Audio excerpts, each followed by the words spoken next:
మాట బీజేపీ అంటే నాకు జ్ఞాపకం వచ్చింది. ఇవాళ కేంద్ర ప్రభుత్వం కగార్ అనే ఆపరేషన్ పేరు మీద ఛత్తీస్గఢ్లో యువకులను గిరిజనులను ఊచకోత పోతా ఉన్నారు.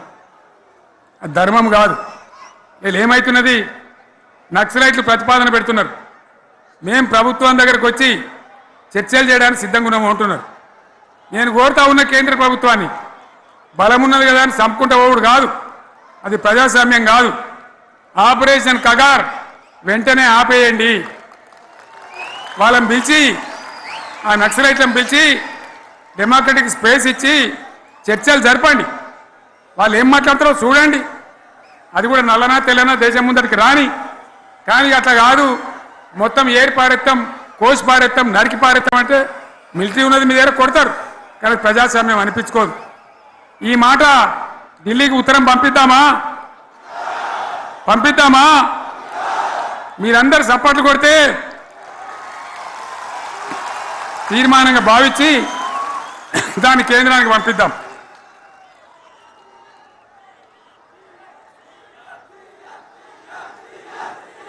ఇక్కడ 30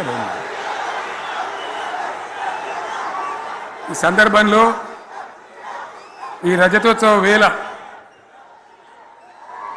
నేను మీ అందరికీ, ఇక్కడ ఉన్న వాళ్ళకు, సభలో లేని వాళ్లకు, టీవీలో నా మాటలు వినే వాళ్లకు, యావత్తు తెలంగాణ సమాజానికి బీఆర్ఎస్ గులాబీ జెండా రజతోత్సవ శుభాకాంక్షలు మరొకసారి తెలియజేస్తూ, మీరందరూ కూడా ధైర్యంగా ఉండండి.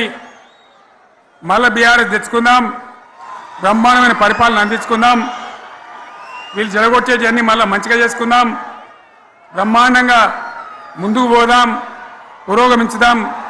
ఒక అద్భుతమైన తెలంగాణ, ప్రతి వ్యక్తి ముఖంలో చిరునవ్వులు చిందించే తెలంగాణ తయారు చేసుకుందామని చెప్పి మీ అందరికీ మనవి చేస్తూ, ఇంత పెద్ద ఎత్తున ఈ సభకు గవర్నమెంట్ వచ్చిన ఏడాది నరలోనే మీరు కదిలి వచ్చిందంటే మీరు కూడా ఒక నిర్ణయానికి వచ్చినట్టు కనబడుతూనే ఉంది.